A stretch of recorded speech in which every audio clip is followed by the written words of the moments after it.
à zéro. Parfois aussi bon da ngay gis ñoo xam ne dañuy demander financement mais dañuy demander financement mais xamaguñu fan la xaalis bi war a dugg. Ça aussi c'est un problème et c'est extrêmement dangereux de financer un entrepreneur bu nga xam ne xamagul naka lay employer xaalisam. Financement buy ñëw exactement fi mu war a dugg lijjanti nañ ko ba pare mais koo gis mu am financement ba pare te xamagul fan la koy def souvent dafay def détournement d'objectif et ça devient un problème parce que boo fekkee Alioune Badara ak yi nekk ci bopp bi yëpp ABN TV taxawagul nga xëy rek bett ko ak 10 millions donc même bu waroon jënd ay dolli ay caméra yi mu am mu dolli ci ay caméra ak yooyu danaan waaw est-ce que bu fekkee amoon na benn est-ce que du ma takkaat beneen soxna est-ce que du ma defaraat kër gi ba mu rafet après da ngay nekk ci kër gi yaakaar ne yaay boosu kër gi lu waay joxoñ nga dagg et cetera alors que xaalis boobu c'est destiné à ton entreprise donc très souvent loolu moo dal jeunes yu bëri et je pense que daloon na DER aussi ci premier financement yi gisoon nañ que ne beaucoup de jeunes dañu leen financer après bon ñu def détournement d'objectif ñi takk ñi tabax ñi def yi wagi ñi voyager et cetera c'est parce que tout simplement les jeunes n'avaient pas vraiment de bon business model. daa mel ni répondre nga question bi mu la bëggoon laaj. maanaam yan erreur la ñu war a éviter. pour mën a am benn entrepreneuriat boo xamante ne bu ñoŋ la te defe naa ne li nga wax noonu détournement d'objectif bi nga wax noonu. donc am na ci solo. maintenant ban message nga mën a adresser jeunes yi nga xamante ne dañuy hésiter à entreprendre en tant qu'un entrepreneur boo xamante ne ku am Pastef nga je tenais à le préciser parce que bokk na ci ñi nga xamante ne jeunes yi nga xamante ne fierté Rufisquoise la mais fierté Sénégal la parce que boo xoolee moom mooy jeune bi nga xamante ne mooy fi organiser journée mondiale de l'entrepreneur à Rufisque te dem na ba koy délocaliser donc moom rek doy na li nga xamante ne thème biñ ko àndee moom rek doy na si bu ñëwoon rek toog rek moom c'est un entrepreneur parce que dafa jóge de 0 à héros am na structure yu bari yoo xamante ne jaar na fa je tenais à préciser ça donc en tant que koo xamante ne ku miin milieu bi ko ban message nga mën a adresser jeunes yi nga xamante ne dañu bëgg entreprendre mais dañuy hésiter wala dañoo ragal waaw bon jërëjëf parce que li nga wax noonu am na solo et puis ça nous permet aussi d'avoir beaucoup plus de motivation pour gën a nekk si li nga xam ne moom la ñu nekk donc merci beaucoup yow aussi depuis loolu yaa ngi siy jàpp yaa ngi encouragé et tout et je pense que loolu rek la ñu mën a lante quoi alors oui conseil bi may jox jeunes yi mooy que déjà damay leeral benn affaire entrepreneuriat mënuloo ko def ba pare ragal c'est-à-dire ku ragal mënul entreprendre ba réussir waaw parce que c'est un truc de risque en fait voilà tout peut s'effondrer à tout moment parce que bépp décision booy jël dafay impacter sa entreprise positivement ou négativement donc ku ragal mënul entreprendre hésiter nekk fii di xalaat di kii wag yooyu non non dama mosoon dégg benn adage bu gars yi doon bind ci internet bi bu reetaanlu ñu ne bu fekkee da ngay entreprendre jàppal ne da ngay tëb ci piscine mais dañu takk say bët ne la piscine nga jaakaar loolu tëbal donc boo tëbee nga dégg puccax jàppal ne mu ngi baax mais boo déggee karaj moom jàppal ne yaa ngi fële quoi donc vraiment c'est ça parce que souvent tu peux pas maîtriser tous les paramètres il y a beaucoup de paramètres que tu ne peux pas maîtriser il faut que nga dugg ba pare après nag tu vas apprendre au fur et à mesure les mauvaises décisions yi nga xam ne moom nga jël impact yi muy am impact yu négatif lay doon mais tu vas apprendre aussi de ça pour éviter di defaat yooyu bu fekkee da nga def dara aussi mu jàll mu baax tu essaies de refaire ça de la même façon wala nga gën ko ñoŋal et cetera mais c'est un truc vraiment de lu ñu naan entrepreneuriat yëfu jinne la mais yëfu jinne la quoi parce que xam nga moo tax il faut nga gëm yàlla bu baax a baax parce que boo amul iman bu dëgër parfois tu peux vraiment passer à côté quoi donc conseil bi may jox jeunes yi daal mooy bu leen ragal gëm leen seen bopp gëm li ngeen di def te xam ne aussi aucun marché n'est saturé au Sénégal loolu mooy avantage bi Afrique loolu tax man jeunes yi waruñoo ragal amul fenn fu saturé le secteur de multimédia bi nga xam ne moom nga nekk l'agriculture le numérique amul dara loo xam ne dafa saturé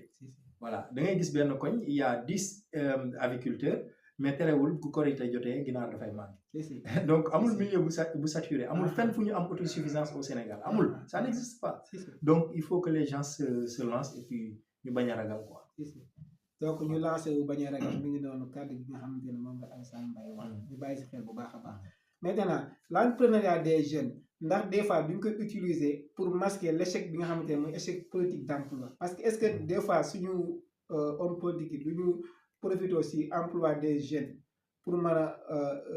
masquer seen échec bi nga xamante ne jeunes yu bari amoon nañ ay diplôme te mënuñu insérer ñu leen dem leen ngeen entreprendre est-ce que du seen échec des fois waaw bon xam nga politique d'emploi balaa muy échouer sax day exister Au Sénégal, on n'a jamais eu de politique d'emploi des jeunes. C'est que, gars, ils théoriser du Warek. Mais on n'a jamais eu de politique d'emploi des jeunes. Sérieusement, on fait quoi?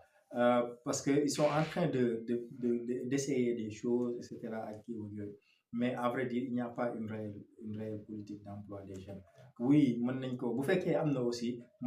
échouer depuis lors dafa échouer. Ils sont tout le temps dans le tâtonnement. C'est pourquoi il y a toujours des réajustements. Et vraiment, on espère vivement que dina changer. Hein? Parce que vous changez aussi, ça fait compliqué. Aujourd'hui, on parle d'actualité. Dans l'actualité, on parle de jeunes Simol, c'est parce qu'ils n'ont rien à faire, quoi. Je n'essaie pas de justifier ça, mais ils n'ont rien à faire. C'est les jeunes qui ont abandonné leur métier parce que aujourd'hui, même la menuiserie, doit exister au Sénégal parce que tous les meubles sont importés. Alors que le secteur devait être vraiment assaini et accompagné. Menuisiers aussi, nous devons faire VAE pour que nous aussi nous puissions aller avec Diamono. Mais nous avec Diamono. Donc, le mécanique par exemple, les mécaniciens. Ils vont disparaître en fait des na tuuti dootuñu am métier parce que léegi façon auto yi ñëw ak auto yi ñu jàngee woon métier bokkul léegi quand tu n'es pas électromécanicien am na nu muy demee dans quelques années dootoo mënati liggéey électricien aussi la même chose donc da ngay dem benn instant boo deful lu ñuy woowee boo formaté wul sa bopp en fait dootoo mën a installer installation boo xam ne bu tegu si yoon donc c'est beaucoup de métiers qui sont en train d'être abandonnés parce qu'il n'y a pas d'accompagnement, il n'y a pas de politique d'emploi. Donc je pense qu'il faudra vraiment faire une réelle politique d'emploi. Top def ay table ronde avec les jeunes, def ay consultations avec toutes les parties prenantes. Ñu mën a def une politique de jeunesse, une politique d'emploi bu nga xam ne dafay durable et puis dafay créer des emplois décents. Parce que la plupart des emplois que l'on crée, ce ne sont pas des emplois décents et ce ne sont pas des emplois durables. D'accord. Maintenant, nous terminons avant de dugg ci deuxième partie rek lan mooy rôle financement ci entrepreneuriat ak lan moo tax mu nekk benn frein bi gën a mag. Bon rôle financement moom xam naa ne wax si moom dina ma neex lool parce que xam nga xaalis dafa am solo.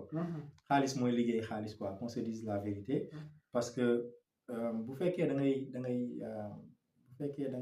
soox tu n'as pas vraiment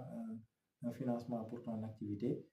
Muy fonds propre wala fonds extérieur en fait sa business dafay ralentir quoi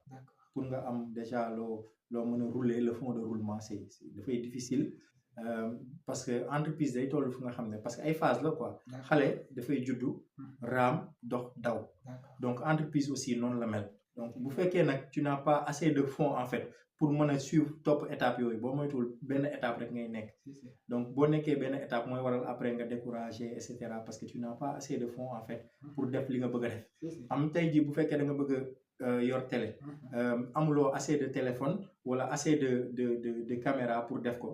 boo moytuwul bu yàggee en fait li nga bëgg si en termes de qualité d'image boo ko amul boo moytuwul da ngay décourager parce que tu n'as pas assez de fonds pour t'acheter le matériel bu fekkee da ngay def transformation agroalimentaire et que tu n'as pas assez de fonds pour mën a jënd sa matière première boo moytuwul aussi ay benn prix ngay def ak yooyu bu yàggee da ngay décourager parce que doo si gis sa bopp donc le financement est assez important pour l'entreprise te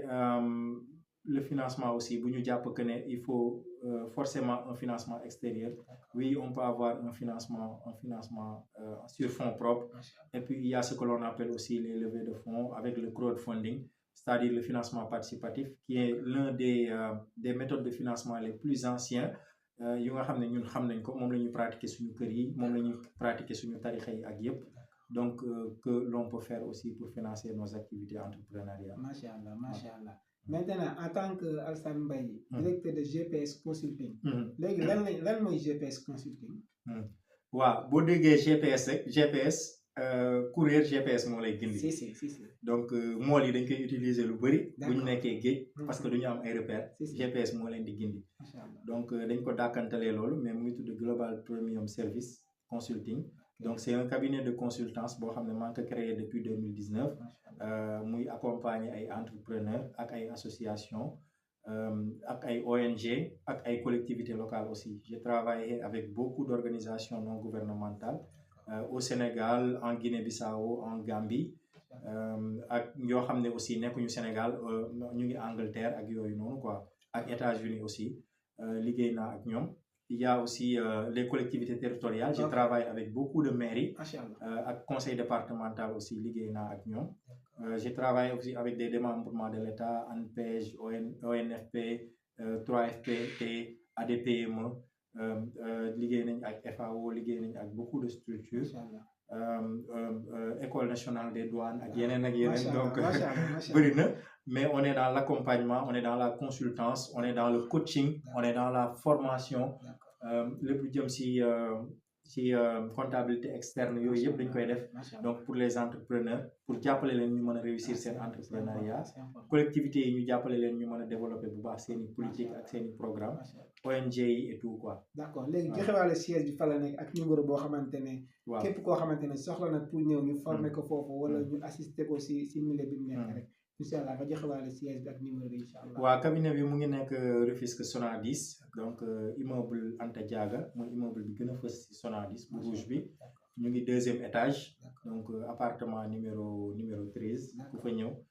di ñu fa fekk. numéro boo ñu mën a jotee aussi mooy 77 599 22 56. 77 599 22 56. macha allah mu ngi noonu. numéro baa ngi noonu ngeen contacter Alassane Mbaye Alou mu nekk un jeune dynamique. voilà koo xamante ne ku Sénégal war a delloo njukkal la parce que bokk na si ñi nga xamante ne ay référence lañu étant jeune donc asam bariwul mais xam-xamam bari na allahuma la adruk yal na yàlla sàmm ko ñu ngi yem si ndorteelu émission bi ñu ngi lay bàyyi nga sa dernier mot nga tàggoo waaye incha allah sanga bi waaw jërëjëf kontaan nañ bu baax di wax que ne aussi au delà du cabinet ñu ngi dans l' agriculture voilà c'est tout ça maa ñu ngi gis yooyu macha allah ñu ngi si bu baax macha allah ak suñu beneen entreprise bu tudd Agrodigitata donc ñu ngi góorgóorlu bu baax donc ma lay remercier d' abord xaaral ma mu jël la sax maa ngi remercier sa équipe bi yëpp di kontaan bu baax si li ngay def parce que man j'ai été témoin aussi si sa ascension yëpp sa résilience sa liggéey mais aussi sa yaatu bi nga xam ne moom ngay yaatal donc ça c'est important maa ngi lay ñaanal bu baax télé bi ak activités yi ngay def yëpp parce que je sais que nekkoo si lii parce que tu es un très bon comptable xam naa ne aussi dinañ la soxlawaale aussi donc yàlla na yàlla gën a barkeel liggéey bi gën ko barkeel yokk la bu baax a baax kontaan bu baax si émission bi ak ni nga ko gérer ak question yu pertinentes yi espérant aussi que vraiment ñi nga xam ne ñu ngi ñuy seetaan dinañ ko jariñoo bu baax a baax di wax gars yi ne ñëpp aimé partager et abonné wu aussi. alhamdulilah mi ngi noonu na ñëpp aimé partager et abonné ABN officiel moo nekk seen YouTube bi incha allah bu neexee yàlla ñu ngi leen di sant di leen gërëm di gërëm sama sang bi sama soppe bi Alassane Mbaye Alou daanaka moom waa depuis xale daal waaye te dara masuta ñaaw ni ñu ko xamee rek noonu lañ ko xamee mu nekk koo xamante ni il est très disponible tey xaatoon na lool mais sama jëmm ju torox ji moo tax mu def sacrifice bu rëy loolu tamit dana si santaat bu baax di la gërëm di sant képp koo xamante ne mu ngi doon suivre di sant sama assistant yi nga xamante ne ñoom ñoo nekk si ginnaaw yal na yàlla fay ñu jox leen prochain rendez-vous asalaamaaleykum wa rahmatullah